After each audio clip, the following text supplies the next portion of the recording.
Okay, we've started this weekend by looking at the possible implications of Ireland adopting, or options, if you like, were Ireland to have adopted the mixed member proportional system.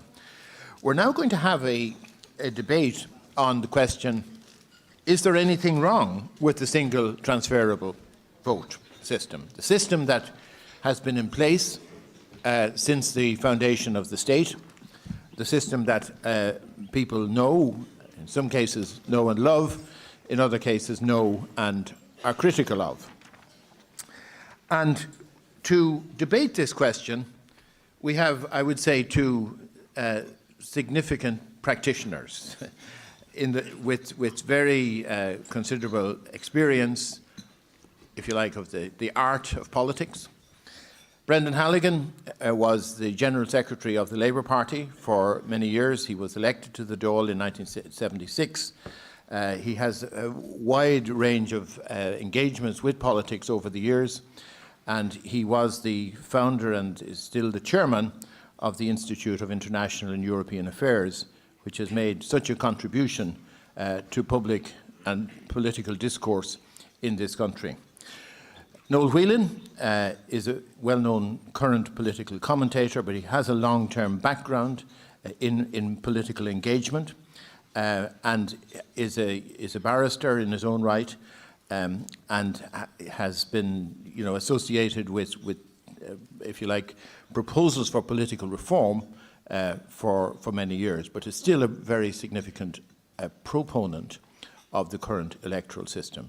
So we're going to hear both sides of this argument. Brendan, as somebody who believes the current system should be changed, and Noel, who believes we should retain it. Each of them will have 10 minutes, so I ask Brendan to take the floor.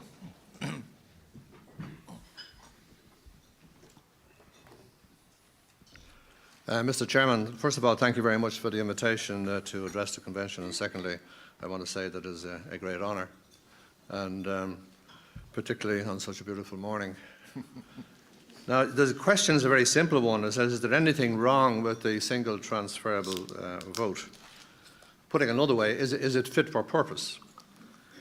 I think that an electoral system should perform at least three functions. First of all, it should provide a fair result. Secondly, a functioning parliament. And thirdly, effective government. Now, for a fair result, it has to provide a broad proportionality between the votes cast for parties and the seats they gain in the parliament. And I think that confers legitimacy on the parliament, and it also gives a sense of equity to society, and both of these are essential for democracy. Now, as it happens, STV can produce proportionality, broadly speaking, and it does so at the moment, not least because of the Constituency Commission.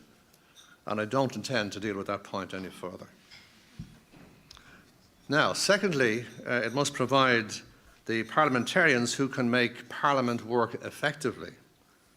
And what does that mean? Well, I think it means that Parliament has to frame the law, it has to develop policy, it has to oversee the government and hold it accountable, and it has to represent the people and respond to them. I think these are very fundamental and basic to a functioning democracy. And thirdly, the electoral system, the third function, should produce a stream of parliamentarians who in turn can produce good ministers, which that leads on to good government. And after all, good government is what society wants. So let's look at the second criterion, this one about the producing a functioning and effective parliament. Now, I think the key argument here is a very simple one, and it is that parliaments have to break down their workload, which is enormous, and they divide it into committees. And this happens all over the world, and it therefore leads to a distinction in the work of the parliamentarian between the work in the plenary session, where the Parliament as a whole meets, and in the committee rooms, where parliamentarians specialising in a particular subject meet. Now, good committee work is very different to the work in the plenary. It demands a lot of time, much of it unseen. It demands, excuse me, expertise in a particular policy area. Could be taxation, could be energy, could be social affairs. It demands skill in handling paper, sometimes a large amount of paper, interpreting research, assessing evidence, receiving representations from citizens and experts, and most particularly holding government ministers and senior civil servants to account. That's where you come face to face with government ministers and, more importantly, in many regards, with senior civil servants. So to sum that up, I'd say the committees should be able to both generate policy, that is an active role for the parliamentarian, and also to examine policy, it's a more reactive role where government comes to them. Now, I think committees really can only work because they're a particular form of organisation if they have the right sort of parliamentarian to man them. The basic requirements seem to be very simple, and the first is time, and the second is expertise, and the third is the skills I've mentioned. But also it requires a mentality that puts the national interest above local interests. And I think at the moment there's a widespread consensus that the single transferable vote produces a different type of parliamentarian. It produces parliamentarians who, by and large, these are general propositions, not universal statements, by and large, who put constituency interests above national interests, and who don't have the time, which is an important factor, actually to devote themselves properly to committee work. Why? Because they're doing something else, which is that they're looking after constituents. And for example, the constituency clinic is something of which we are all familiar with and which is time absorbing. I think the general consensus would be that the parliamentarians this system produces don't have the expertise, the qualifications to actually man the committees, or don't have the time to develop the qualifications and expertise. And this was well, I think, expressed by Dan O'Brien of the Irish Times in a very interesting article last summer in what he called the choice architecture, because he was reflecting on why is it that in his experience Irish parliamentarians seem to be of a lesser quality than those with whom he had been coming in contact the previous 25 years throughout the rest of Europe. And he came up, as an economist would, with an economic answer, and he called it choice architecture, which comes from behavioural economics. And that is to say that when the elector goes in to the ballot booth and is presented with a ballot paper, that the choice is skewed for the elector in a particular direction towards those who solve local problems in the immediate term rather than solve national problems in the longer term. So the system is skewed towards short-termism and localism as distinct from long-term and national. And I think his analysis was a particularly good one. So I think that the inevitable result of this choice architecture is that our committees don't work effectively. There's general consensus on that. In fact, when I went into Leinster House, there was no committee system whatsoever in the 1970s. Interestingly, as a consequence, there weren't even committee rooms. When committees were eventually established in the middle 70s, the first thing was actually to look for committee rooms. Now, some people can say, look, this doesn't really matter whether these committees work or not. The Parliament will work anyway. In that case, then, there's no more to be said. Some may even go further and say, actually, it doesn't matter whether Parliament works or not.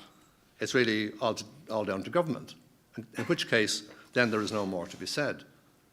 But if you think that it does matter, then I think it puts the focus on the electoral system very clearly, because that electoral system is concentrated on personalities rather than policies, and it's concentrated on the local at the expense of the national. Now, the third criterion we've talked about is effective government. And I think here the system has got to produce a stream of high-quality parliamentarians who in turn then become high-quality ministers. And the reasoning for that is very simple. We've adopted the Westminster model. We didn't question that model in 1922. We incorporated it automatically into the Constitution. This man over here was greatly responsible for that. We had no other model in our heads, anyway, from the first Noel. So in effect, what happens is that the people elect the parliamentarians elect the Taoiseach. It's their second job on the first meeting of a new Dáil. The Taoiseach then chooses the ministers from the parliamentarians who have elected him or her. So there is a direct link between the parliamentarians and who are elected for local purposes mainly, and the government ministers who were elected with national responsibility. Now, it's sometimes, I think, an accident that this system produces good ministers at all. So the electoral system has a profound influence on the quality of government in terms of its personnel. I think the question for debate and the question to be answered, therefore, is, are we getting, or do we normally get, good quality government?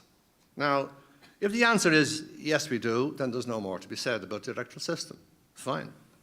But if the answer is, well, not all the time, or a most emphatic no, well, then I think the single transferable vote as a system needs to be critically examined.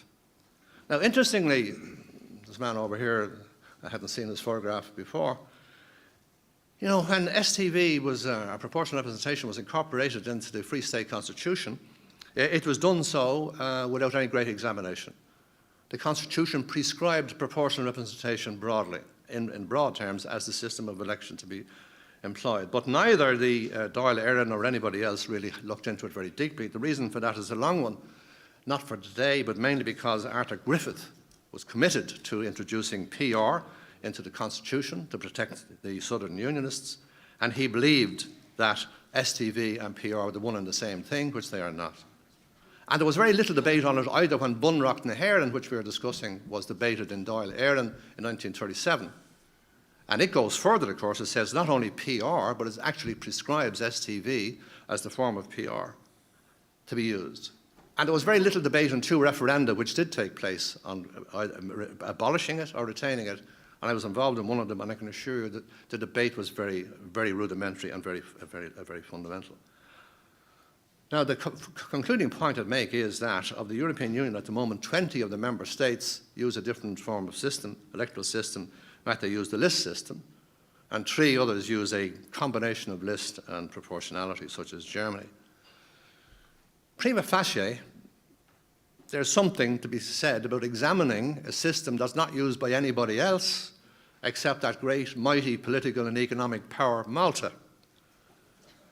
Now, I think that, and which has, of course, a history very similar to ourselves. So I want to thank and congratulate the Convention for putting this issue on the agenda and for examining it.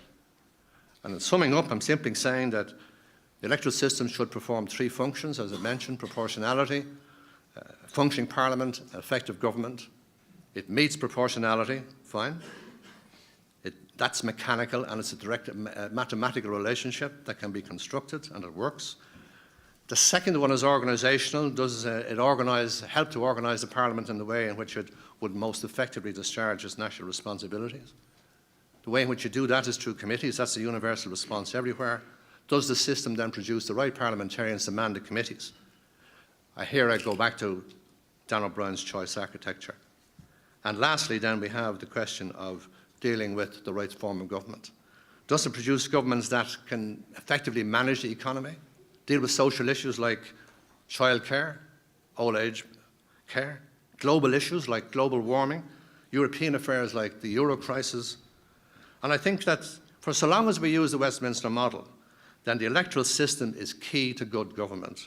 And I don't think we're going to change the Westminster model. So hence, it is absolutely key. Now, I'll finish by saying that, look, electoral systems are complex. There's no simple solution, and I'm not providing one.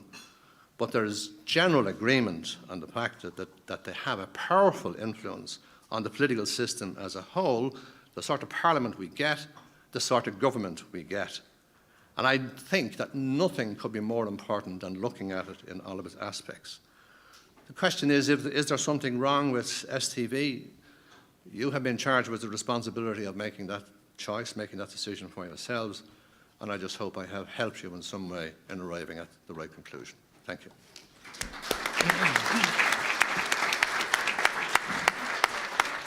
I appear for the accused, the PRS-TV system. It's accused of causing weaknesses and defects in our system that are the crimes of other aspects of our political system. Thank you, Mr. Chairman, for the invitation to speak to the Constitutional Convention. I followed its establishment with some cynicism. I've watched its deliberations with some fascination and regard and particular interest, as you discussed last week the electoral system. Our politics is broken. Our politics is dysfunctional. Our Dáil, and I'm only going to talk about the Dáil today, I promise, our Dáil has the weaknesses which Brendan identified, but he has the wrong part of the system in the dock. Because it's the most prominent part of the system, because he or she, if you take the electoral system that way, is the person around when the crime happens, doesn't mean that it is the cause of it. The electoral system was debated little in the constitutional formation process. Brendan is correct, largely because there was a general consensus around it. There was a general consensus around it. It had been in practice in the local election systems in particular, and had been adopted in the local elections and other systems for the purpose of ensuring representation for minority interests in particular. I'm always wary of political scientists or politicians bearing the gift of alternative electoral systems as the cure-all for perceived defects in the current systems. I get even more suspicious when it's economists who are offering that argument. And I'm always wary of this word, quality parliamentarians. The ultimate arbitration of what amounts to a quality parliamentarian is thankfully one which in a democracy, for all its defects, leaves ultimately to the people to decide. In addition to, I suppose, work as a political analyst or a hobby as a political analyst and writer on politics for the last 20 years, I did work for 8 years in Fianna Fáil headquarters. And then in 1997 I thought until this morning I was rejected by the voters of Dublin South East. I'm now glad to know that I was the least favoured, or the 10th least favoured of 12 of the voters in Dublin South East. I'll go home with a spring in my step. But it was their decision. There's every possibility, had there been a mixed member system, that such standing was I in then with the Ahern regime. I fell out with them afterwards. I'd probably been on the list and in Leinster House, and my life might have taken a different course.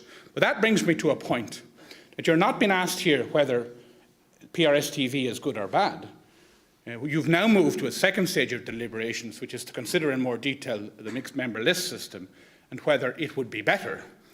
And here I turn to a point flagged by Charlie Flanagan and David and others, which is it's not so much that the alternative, the list system, would give the parties more power or would transfer power to the parties. It's how it would distribute power within the parties that is the greatest weakness of the alternative being proposed.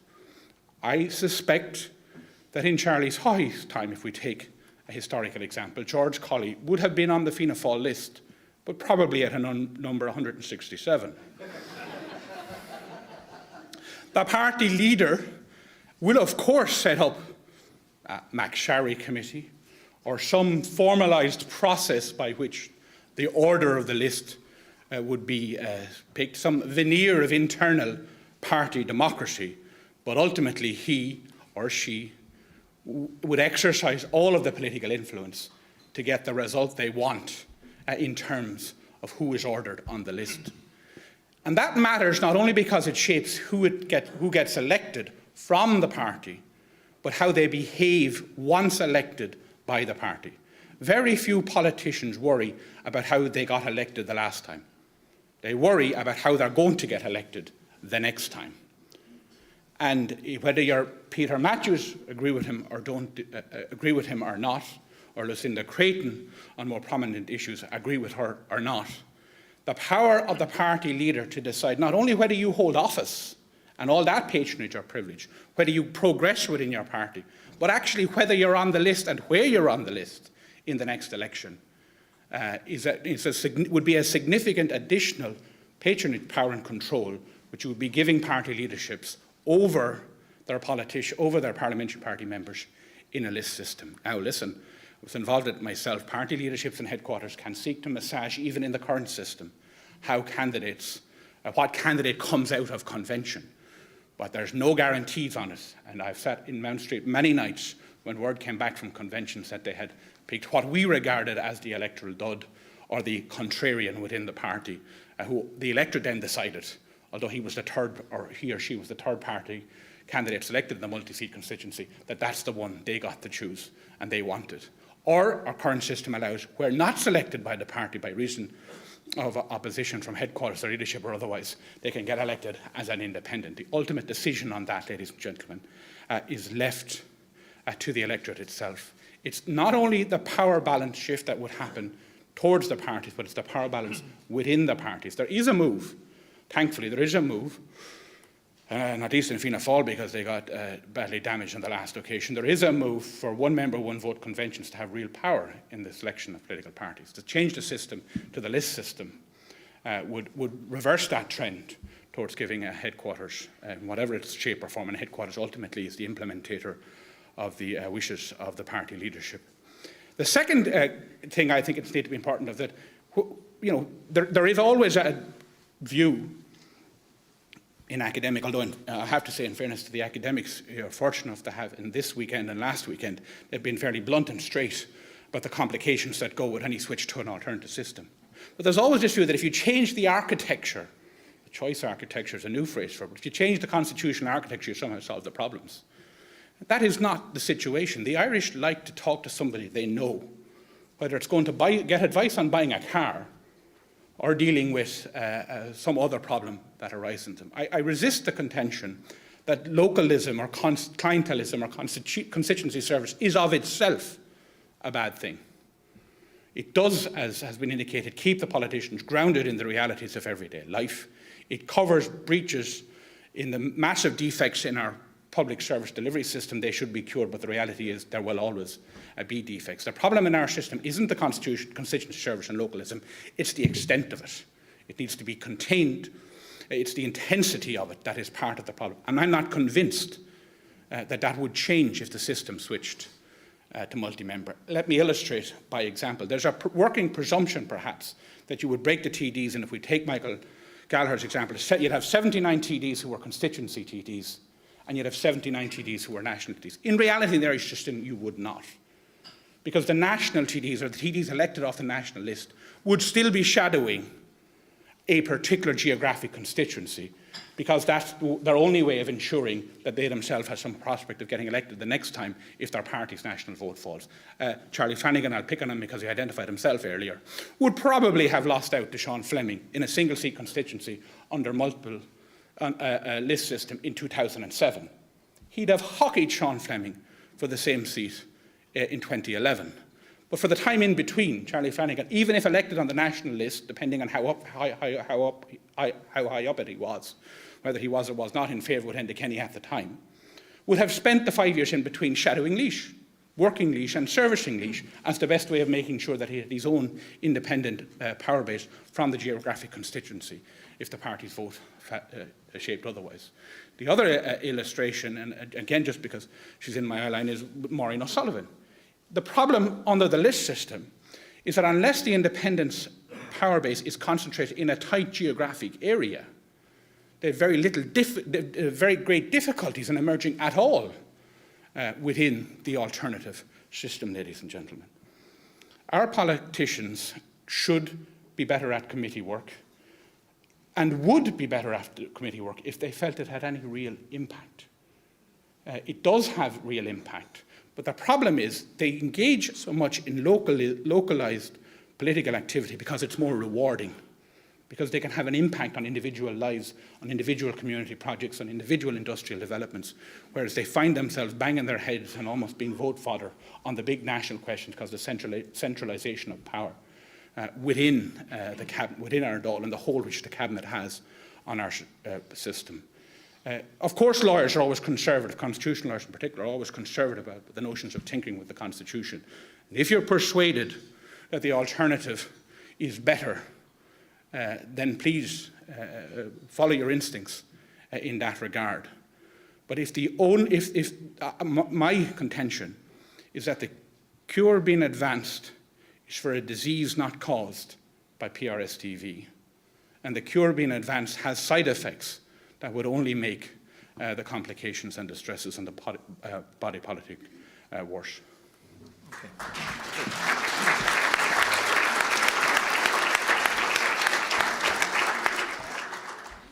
Thank you very much, Noel. I mean, I think we've had two very effective contributions there, and we have about 20 minutes for questions and comments. Joanna, please. Thanks, Chair. Brendan Halligan, he doesn't think that the citizens here can be trusted to pick the right parliamentarians. And I was just wondering who instead does he think should make the decision, and why are they wiser than the citizens in terms of picking the representatives? Okay, thank you. Did I see? Sarah Angus. Yeah. Angus O'Snuddig. Just an interesting aspect. A lot of people have concentrated on the power that, say, Enda Kenny or Jerry Adams or whoever the party leader is in determining the list and the place people hold in the list. You could introduce legislation to ensure that the lists are forwarded by head office and then are randomly placed in an order and then produced by an electoral commission so that the party put forward. And that means that the cronyism or the power that the party leader would have could be dissipated slightly. Thank you. Maureen? I'm going to, as we proceed during the day, attempt to make sure that we have a diversity of voices here. So, Maureen, then John. Catherine Murphy. Catherine, sorry. It's okay. We're both independents. No, what's I know confused you. No, just it might be useful. I mean, one of the theses that's been put forward is that this list system, or a list system, or a variety of things, might bring greater expertise into the Oireachtas or into the Dáil. You would be drawing it from the parties, and if you look at the way people are practicing politics at the moment, a lot of people who would have formerly joined political parties are now involved in different type of political activity. And in fact, there's a very small number of people, as a proportion of the population, who are in the political parties. Can you tell us where that additional expertise is going to be found within those political parties in that kind of an environment? Because I think it does matter that there is actually going to be a choice to be made. I suspect that political parties will try and select the people who they feel are the best people within their organisations in the main. So where is this expertise is what I'm asking. Okay, thank you. Thanks, Catherine. John Cran. Thank you. I must say I'd like to thank the panel for their contributions, and I think the two contributions we've just heard were, I think, extremely excellent analyses of the alternatives that are being put forward. But I must say I think it's been hinted at by Brendan Halligan that none of these reforms today would deal with the fundamental problem of how we pick ministers, and I think we're kind of skirting around the issue. We're still going to be left with a group of people from whom we pick our ministers, a gene pool, whose principal skill is negotiating a local party organisation or a national party organisation. That's who you're going to be left with. And I always use the analogy, not the analogy, but the example, when President Obama was elected, realising that one of the key existential issues facing not only his country but our species in this century will be energy policy. He's able to pick a Nobel Prize-winning physicist and energy expert as the Secretary for Energy. Now, I'm not making any comments about any of the folks who have been incumbents in that particular position here, but clearly we're very limited in who we can actually pick. On a somewhat more practical and technical issue, the issue which I think Noel is correctly pointing out, that there is a tendency in list systems, and I must say I'm attracted to some variant of it, not as much for the list aspect, but for the aspect of getting away from the parochialism. One of the possible mechanisms, it just strikes me, that we could perhaps apply if there were some variant of a system like that, and I know it sounds cumbersome, is the notion of the primary election, that the actual people have some role in deciding who will be on the list, either by registering themselves as supporting one or other party in advance of the election, or perhaps by having a more open access policy of party membership. The third one I would say is, what's wrong with the idea of actually trying to take the influence of parties out of the system altogether and opening the nomination process to broad popular mandates that people must collect large numbers of individual nominations from 1,000 or 5,000 or 10,000 or 50,000, I don't know what the number is, of their fellow citizens to be put on the ballot paper and try and disenfranchise the parties completely. Thank you. Thanks, John. A couple of those issues you mentioned we'll be coming back to in the afternoon under another agenda item. Could I go to Noel first as a comment, and then after that we move over. But Noel, and we get a response here now first. Noel, and then Brendan. There are a number of questions there. I'm sorry if I missed some of them, but can I take Angus's, Deputy Snuddick's point about the possibility of randomising the list once it gets in? That's an innovation that would solve the whole the leader or party headquarters might have on the ordering of the list. But I don't know if in terms of the electorate it's a very democratic thing to do, because that would mean that if they vote for Sinn Féin because they like Gerry Adams, they end up electing some Sinn Féin apparatchik whose number, in the ordinary course, is number 80 on the list in circumstances where they might only hope to win, say, 15 or 20 seats. And I think that's a... People will vote on the basis of who the front bench is, who the leadership is, what the quality of the party as they see it in the Parliament. And they're the people who they're going to see on television and assess in Parliament as if they're incumbents. Whereas what they end up with then is a collection of politicians they don't know. I think that's a difference. I take Senator Crown's point about the need for expertise at the Cabinet or around or near the Cabinet table to some extent. But I think the skills required to be an effective minister are not purely policy expertise. We've had we have one incident. We've had barristers who were ministers for justice, some of whom were good and some of whom were bad, and solicitors the same. We've had one former Garda who was a minister for justice, and I don't think I malign anybody by saying that it wasn't a good experience for the country. We have a minister for health now who's a medical expert, at least to the general practitioner level, and you'll appreciate the distinction I'm making there. Part of his weakness, I think, is that he doesn't have the political experience necessary or skills necessary to chart some of the hurdles, political hurdles that are necessary to implement the kind of reform he wants to do in the area of health. The Energy Secretary, yes, in the US system is a policy expert or an expert in the area, but is only one of the many power centres around energy policy. The chairman of whatever the Energy Committee is in Congress is as, if not more powerful than the Energy Secretary, and he or she comes with obvious political skills. The solution may be in part to have some particular expertise by two or three ministers appointed directly or otherwise. On the question of directly nominating candidates, that can be done tomorrow. I think the figure is now 20, is it, Michael? If you get 20 signatures, you or anyone in the room can run in any constituency. But the reality is, unless you have an issue or an experience or attraction or a background, it's very hard to get elected as independents. And that's why the systems inevitably find candidates grouping in the form of parties or organisations or something. As of now, you can tomorrow stand as an independent in the multi-seat PRSTV systems. It's a very difficult climb, as Catherine beside you will tell you. Thanks, Noel. Brendan? Chairman, first of all, just let me go back to the first point, which is that the constitutional structure that we created in 1922 was not widely debated at the time. And the use of STV had been used on one occasion previously. That was in 1920 in the Sligo Corporation by-election, as is well known.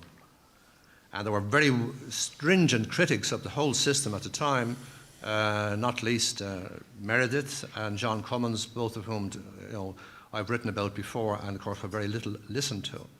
We adopted, the second point is we adopted the Westminster model truly without any real discussion. And that means that your executive and your legislature are intimately bound one with the other. In fact, Bunrock na hÉireann says that the government is responsible to the Dáil, not to the Seanad, but to the Dáil. And of course, if it loses a vote in Dáil Éireann, must invariably seek a vote of confidence, and if it loses that, there's a general election. So they're joined at the hip. We never really looked at alternative systems, a presidential or quasi-presidential system.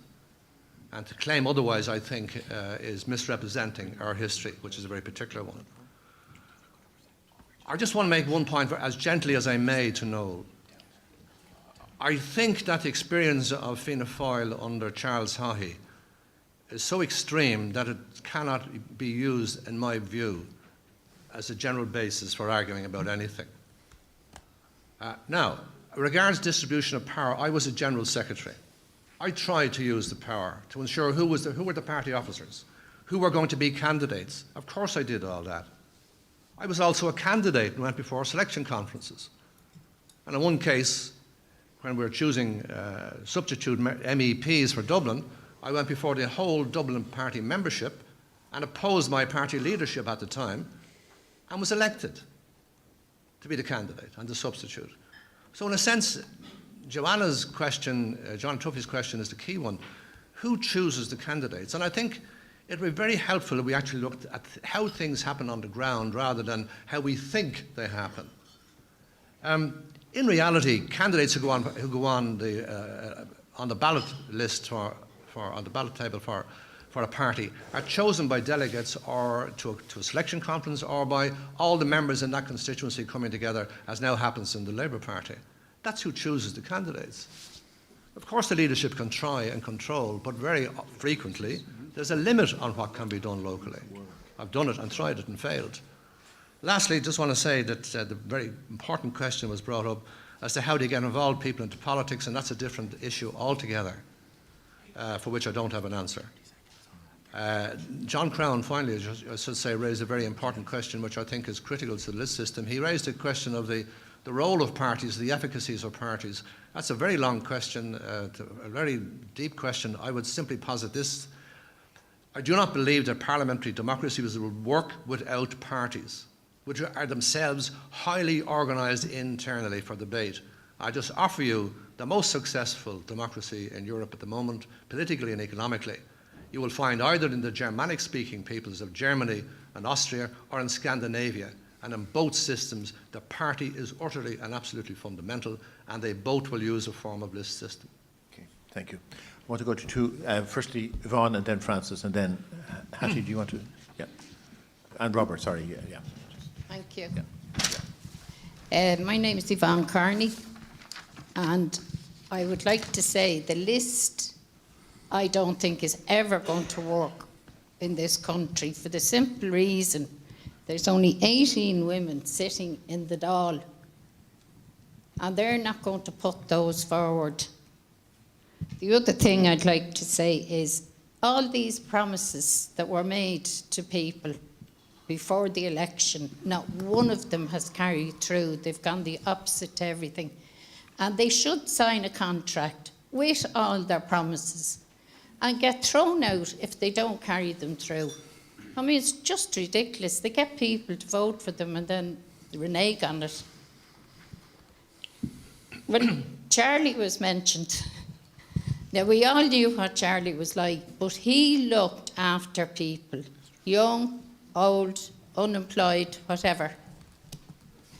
And what Mr. Noel Whelan and Brendan Halligan has just said, I agree with both of them, although they're opposite ends of it. I do. They both have a lot. It's people like them that should be in the government, that say what they have to say.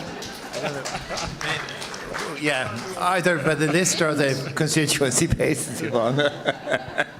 Okay, no, I'm sorry, I'm going to follow the line of the order that I saw people. Francis is next, and after that, Robert. In deference to Noel and Brendan, I'll make a few comments. Brendan, I wanted to ask you really, what assumptions are you making about expertise? I mean, if you look at the recent crisis and you look at the expertise that's around in banking, in regulation and economics, are you saying if those individuals had been in government, maybe, governments would have done a better job, for example?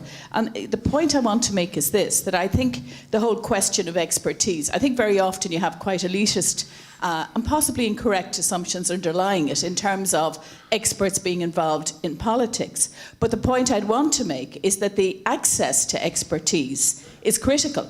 And I think equally the issue about, for example, the reform of the civil service and our public service in relation to expertise and expertise in departments is probably as critical an issue as some of the points that you're making about the list system. And also I think how the Dáil has access to expertise. And we've had some hearings recently where we've seen expertise being brought in and in the limelight, if you like, and how government then reacts to that. I think that's really, they're all critical aspects of the availability of expertise as well, I believe. And I think the other response to what you're saying is, how do you open up politics so that you get, a greater range of, professional groups interested in it? I mean, we have the system of coming up through local government in this country. I mean, that may be the issue more than, and who chooses to run for politics and how attractive or not attractive politics is to people, and the adversarial nature of our politics. For example, an awful lot of women particularly don't find the way we actually do our business that attractive. So I think those issues all come in to this issue of expertise and diversity and having a variety of people involved in politics. And Noel, I don't want to overindulge you, but you did say that you think the current system should say as it is, but there are other areas that need to be addressed within it. And I wanted to ask you if you could just highlight those areas that you feel, within the current system could be addressed. As ever, we're really going to run out of time, and so there's a number of people that I've seen and that I'm going to ask to speak. There are some people, I'm afraid, that I'm not going to get to ask. But I mean, again, the list is, Robert is first. Where's Robert? Robert, yeah. Thanks, Robert Dowds. 2 points and one question. First point that hasn't been touched on, one of the weaknesses in our present system is that there can be huge rivalry between two TDs of the same party, and that actually can take up a huge amount of a TD's time, which perhaps would be better used elsewhere. Second point, in relation to the committees, I mean, it really is important that they be greatly strengthened so that the committees can question ministers in a way that they probably can't do nowadays, and also question people who have been involved in things, for example, such as the banking crisis. And the third thing is a question. What effect do the experts think would be the case if ministers, when they were appointed, had to give up their Dáil seats and simply served as ministers, as happens in some cases? Okay, thank you. And how would that relate to the Parliament? Okay, thank you. That's a very legitimate question. We will finish up at that table, Tom and then Pat, and then we're moving away from that table to a couple down there. Okay. Thanks, Chairman. If I understood Brendan Halligan correctly, he said the Haughey extremism was not really a valid example. I would have to disagree. I think the old saying, if you don't learn from history, you will repeat it. Thank you. Okay. Pat Hunt. Thanks, Chairman. Very, very briefly, just a comment. It's in relation to the access to expertise by various governments. And the situation is, we can look at the French example, where in the previous government led by Nicolas Sarkozy, we had Christine Lagarde as a member of the cabinet, who is now currently chairperson of the IMF. And it still didn't stop France falling victim to a global economic crisis. I don't think it's a case that if we guarantee having a sufficient expertise in government that we protect ourselves from a calamity. It's just not happen. It doesn't happen. It may be a case we're better prepared to deal with it, but it doesn't necessarily safeguard us from a particular calamity in question. To answer Francis's point, or to take Francis up on a point, it's a case of politics is not an attractive game. It's a dirty business. Everybody here will admit that. It's involved in making unpopular decisions in difficult times, and ultimately living with consequences. And that is the reason why people are not engaged in going into politics. They may do it for a noble reason, but the big deterrent is exactly that. So thank you. Thank you. I'm going to take Alban and then Joanna, and then we're closing it. Alban, please.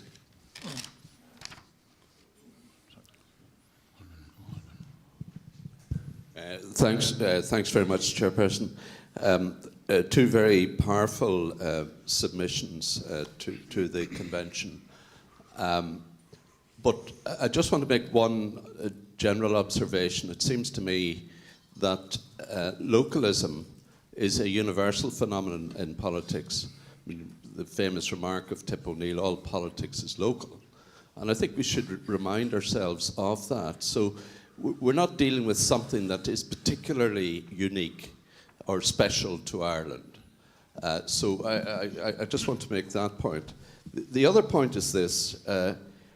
I feel that there is a synthesis between what Brendan is saying and what Noel is saying. And that, I think, really works out in Dáil reform rather than electoral reform. Because what we're talking about is things like appointing ministers from outside Parliament and so forth. And I think strengthening the committee system, vitally important. And I think in the Northern Assembly, we have a good committee system that would actually act as a very good model for remodelling the Dáil in relation to committees. But finally, and this may be outside the terms of this particular debate today, given your directions this morning, but at the last session, we did have a report in relation to the simulated results of a mixed system, which I think Noel was partly responsible for. But my understanding of that was that there wouldn't be that significant changes between the current system of STV and the mixed system. So why would you create a radical change to get what would be essentially a marginal change? Thank you, Chair. Thanks, Alban and Joanna, and then we're going to move back to Brendan and Noel. I'm sorry for coming in a second time, but I have to correct Brendan Halligan's version of history about PRS-TV. At the beginning of our independence, when we moved in, when we became an independent country, there was a huge civic movement to bring in PRS-TV as the most democratic electoral system. It was a worldwide. It's been a worldwide campaign, and it still lasts to this day. But the thing about it is that in Britain, Gladstone, as far as I recall, it was Gladstone, but it was the British Prime Minister blocked PRS-TV being brought in, and Ireland wanted to move away from the undemocratic nature of elections it had experienced through the British system, and it adopted PRS-TV. And PRS-TV operated to bring in minorities that wouldn't have otherwise been elected in Ireland, and it was the progressive and the fair thing to do, and it still is. Okay, thank you. Well, Brendan, maybe you'd like to comment not just on that, but on any of the issues that raised from the floor that you feel you want to respond to. Sure. I think that Francis Fitzgerald raised a very important question about this interrelationship between parliamentarians and expertise. I'm not, in fact, arguing for experts becoming parliamentarians. I'm arguing for exactly the opposite, for the parliamentarians becoming experts. Because I totally agree with Noel that it is a different profession. And the example that John Crown used of Stephen Shue being brought in by Obama, a Nobel winner, is a graphic example. Without disrespect to the man whom I knew slightly, he was not a success, and he was not reappointed. So it does require an extraordinary combination of qualities that is not widely understood outside the profession. So I am not arguing for bringing in 166 experts. Right? I'm arguing for 166 parliamentarians becoming experts in something. And sometimes it's a general expertise is required. With regards to how do you open up politics, which reflected an earlier question, and I said I didn't have an answer. I'm now going to do something that parliamentarians or politicians should do frequently, and that is contradict themselves and admit to being wrong in public. And I'd say, actually, I do have an answer, but I thought it was outside the remit of the discussion, but now I understand it might not be. And the route is through local politics. And the route is to have a system of local government that will be very close to the French. That is, where practically every village or part of a parish has its own council and its own mayor. If we were to have the same number of mayors in Ireland as they have in France, proportionately, we would have 3,500 mayors. And I think that would be an enormous benefit for Irish politics and for Irish society. And it's the route in for people at the local level, and particularly for women. Now, I take your point entirely that it is a business that is not suited to the female psychology. And I remember that the chairman of the party under whom I served most of my time was the son of James Connolly, Roddy Connolly. And he was in favour of changing the system, that it was a male-dominated culture and worked very much against women. As regards Robert's point about inter-party rivalry, it's an issue that should be brought up and it requires a lot of discussion. Alban's made the point about localism being phenomenal. Tip O'Neill wrote famously said all politics is local, which it is, but he had the capacity to make it national and international at the same time. With regards to Joanna, her point, perhaps I'm not expressing myself properly. I am not against PR. I'm strongly in favour of PR, and of course it was progressive and it was adopted at the end of the 19th century by practically every emerging democracy. I am simply against, on the basis of experience, the form of PR that we have used, STV. That's what I'm against. Thanks. Brendan and Noel, now you do have the last word. Okay, a couple of things. I can't answer the question without first thanking Yvonne for her kind comments. I now feel a little less favoured. And I'd be happy to give her the charge of a candidate list system if one was introduced, on the basis that myself and Brendan would then be top of it. Secondly, on the wider question, Brendan said of course I did, the extreme example of Charles Haughey to illustrate the point about the control a party leader might have over the list. But political systems have to be designed in a way that withstands the extremes. They have to be designed in a way that allows for things to go wrong. And it's scaringly nearly a quarter of a century since I attend lectures by the other Professor Farrell, who always made the point that we have to start by giving our system some credit, notwithstanding the fact that our system was born in a civil war and for 30 or 40 of the years had to operate with effectively a civil war going on 40, 50 miles south of the capital in Northern Ireland. It withstood an awful lot of the stresses. We could not have imagined at that time the level of the economic distresses it would face as it has in recent times, but the system actually has withstood them. The system may have contributed to them, but it's important to note it had withstood them. The Irish rioted in the ballot box, there was a change of power, and that was all affected through the PR STV system. Francis Fitzgerald asked for how you would solve the problems in the parliamentary system that both Brendan and I see, and I agree with him entirely. We need to make our politicians experts, and rather than necessarily turning our experts into politicians. There are a couple of, you tackle that on both ways.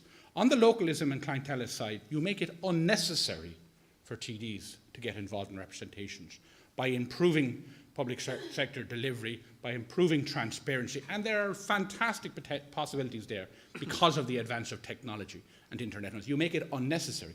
In some instances, I would argue you make it illegal. We already do that. The TD can't write to the DPP, he can't write to NAM about a particular case, and I think he or she can't write to the revenue about a particular case. I'm not saying you would make all representation illegal, but there are certainly a number of categories where you could make it illegal, and the TDs might be relieved that they don't have to get involved in those areas. And then on the other side, and it's to some extent outside the remit of this committee, which is why I agree with, I think it was Francis's point earlier, that actually what this country needs is a citizens' assembly on the political system, not just on the constitutional dimensions thereof. And that's something you might consider in your recommendations at the end of your deliberations later this year. You found already with the Electoral Commission, which is not a constitutional issue, that it's actually systems designed below the constitutional stage that matter.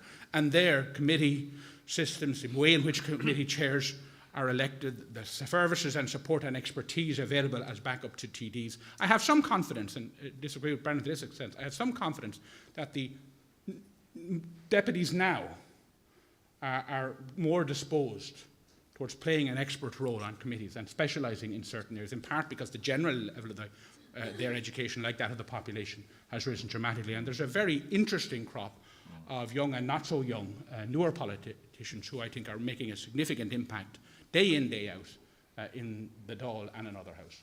Thank you both very much. I want to just check, David or the two Michaels, do you want to add anything from what you heard?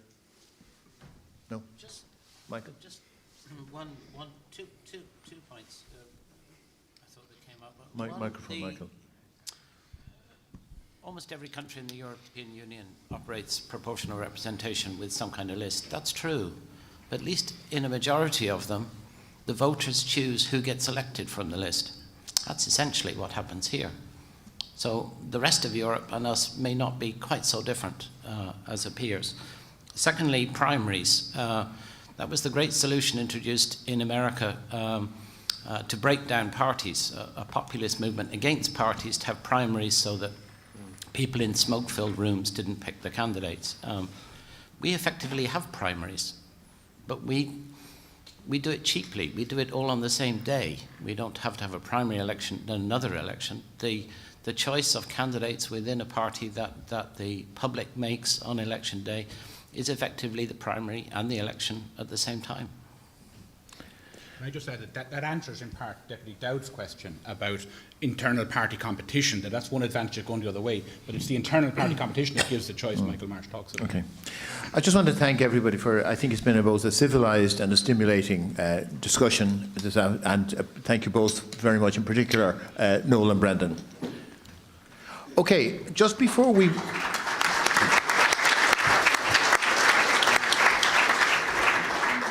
just before we move into roundtable discussions, I just want to tell you briefly about an event that took place in the Mansion House on the 21st of April.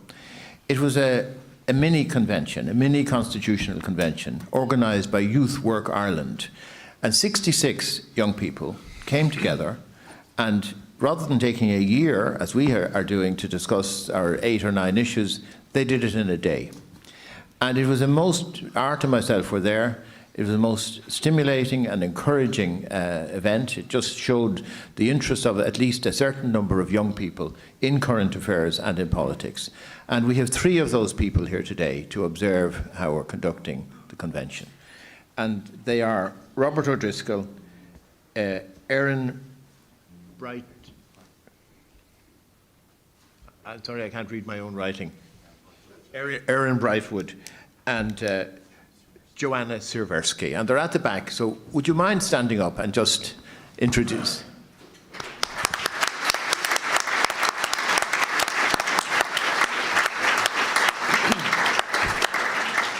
So it's tremendous to have you here today, and I felt that day was a day of a real hope, I think, for our future in seeing those young people together. So, great. So now, after the end of a morning, we get to the point where it's over to you. So we're going to move into roundtable discussion. Your facilitators are ready and available to start the discussion, and you have until 1 o'clock, slightly less than we had planned, but till 1 o'clock when we break for lunch. Thank you very much.